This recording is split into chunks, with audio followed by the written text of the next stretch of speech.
বাংলাদেশি পণ্যে যুক্তরাষ্ট্রের বাড়তি শুল্ক আরোপকে মানবাধিকার লঙ্ঘনের সঙ্গে তুলনা করেছে আন্তর্জাতিক সম্পর্ক বিশেষজ্ঞ অধ্যাপক ডক্টর ইমতিয়াজ আহমেদ।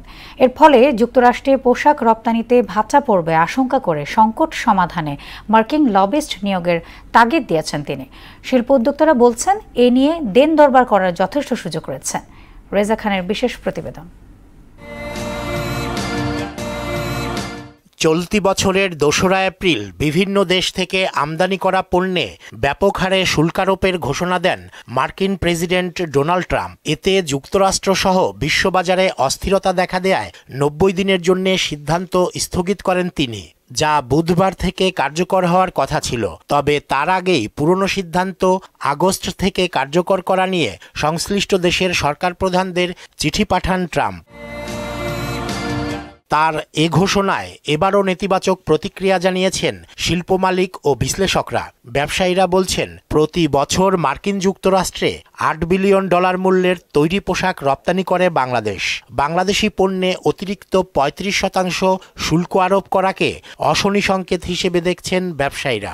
আমাদের যে ৩৫% বলেছে, এটা কিন্তু শুধু ৩৫% না, আগের যে শুল্ক ছিল সেটার উপরে ৩৫%। তার মানে এটা দাঁড়াবে কত?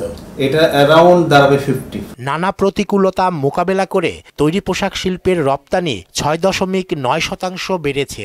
এটি ধরে রাখতে এখনই সংকট সমাধানে উদ্যোগ নেয়ার তাগিদ দেন তিনি। এখনো সময় আছে, ইমিডিয়েটলি আমার বিশ্বাস আমাদের যে ডক্টর ইউনূস সাহেব আছেন, সারা বিশ্বে উনি একটা জনপ্রিয় মানুষ, উনি ইচ্ছা করলে ডেফিনেটলি এটাকে নেগোশিয়েট করে আমাদেরকে একটা সহনীয় পর্যায়ে নিয়ে আসতে পারবে। বাড়তি শুল্ক আরোপকে রীতিমতো মানবাধিকার লঙ্ঘন মনে করছেন আন্তর্জাতিক সম্পর্ক বিশেষজ্ঞ ডক্টর ইমতিয়াজ আহমেদ। আমি তো ব্যবসা করছিলাম, আমাকে রেসিপ্রোকাল হতে পারে যে হ্যাঁ আপনি 10% দিচ্ছেন, আমিও 10%। তা আমার তো কোনো টেরিফই নেই বলতে গেলে, তাহলে আমাকে কেন এটাকে রেসিপ্রোকাল ব্যবহার করা হচ্ছে না?